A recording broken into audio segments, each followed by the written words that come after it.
दोस्तों, पुरी की जगन्नाथ मंदिर भक्तों की आस्था केंद्र और विश्व भर में प्रसिद्ध है। यह हिंदुस्तान ही नहीं बल्कि विदेशी श्रद्धालुओं के भी आकर्षण का केंद्र है। हर साल लाखों की संख्या में श्रद्धालु यहाँ आते हैं। पर क्या आपको पता है पुरी में जगन्नाथ संस्कृति कैसे शुरू हुआ, उसके पीछे के क्या राज हैं और क्या है ब्रह्म पदार्थ जो प्रभु जगन्नाथ को जीवित रखता है। जानने के लिए इस वीडियो को बिना स्किप किए हुए पूरे अंत तक देखिए। कहा जाता है कि मध्य भारत में इंद्रद्युम्न नाम के एक राजा रहते थे। उनके राजधानी का नाम अवंती था और वे भगवान विष्णु के बहुत बड़े भक्त थे और प्रतिदिन भगवान विष्णु का आराधना करते थे तथा हमेशा भगवान विष्णु की दर्शन के लिए इच्छुक रहते थे।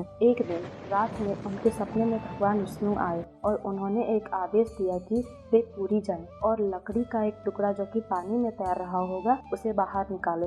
राजा ने उनके आदेश का पालन करते हुए सुबह अपने मंत्रियों के साथ पुरी के उस तट पर पहुंचे और उन्होंने जो सपने में देखा था सच में उन्होंने लकड़ी के टुकड़े को तैरता हुआ पाया। कबीले के सरदार विश्ववासु तथा उनके सेवकों की सहायता से उस लकड़ी को महल में लाया गया।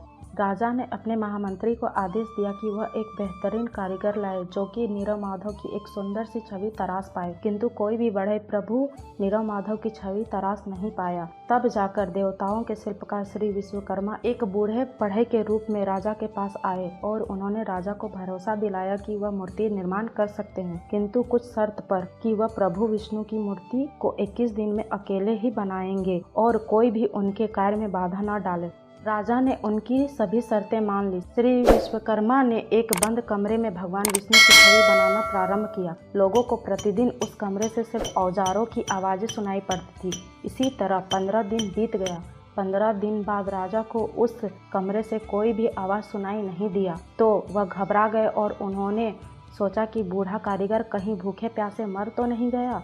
आखिरकार राजा ने दरवाज़ा खोला तो उन्होंने देखा कि बूढ़ा कारीगर गायब हो गया है और उसके पीछे 3 आधा बना मूर्ति छोड़ गए हैं जो आज प्रभु जगन्नाथ के बड़े भाई बड़ोभद्र और छोटी बहन सुभद्रा के रूप में पुरी के श्री मंदिर में आज भी पूजे जाते हैं।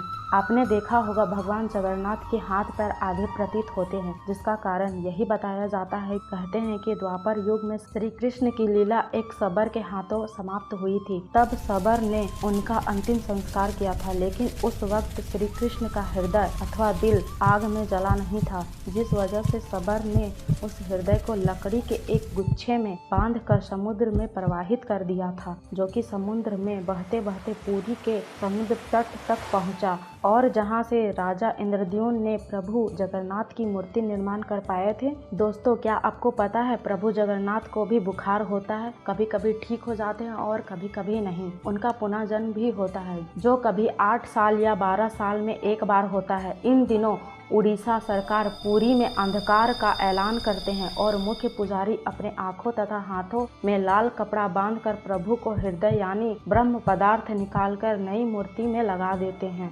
कहा जाता है कि यदि कोई इस प्रक्रिया को देख ले तो उनकी मृत्यु हो जाती है। यही कारण है कि प्रभु जगन्नाथ एकमात्र जीवित ठाकुर है।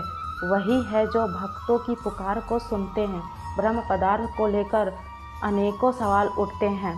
हर कोई ब्रह्म की सच्चाई जानना चाहते हैं, परंतु आपको बता दूं कि आज तक किसी को भी नहीं पता कि ब्रह्म पदार्थ आखिर है क्या।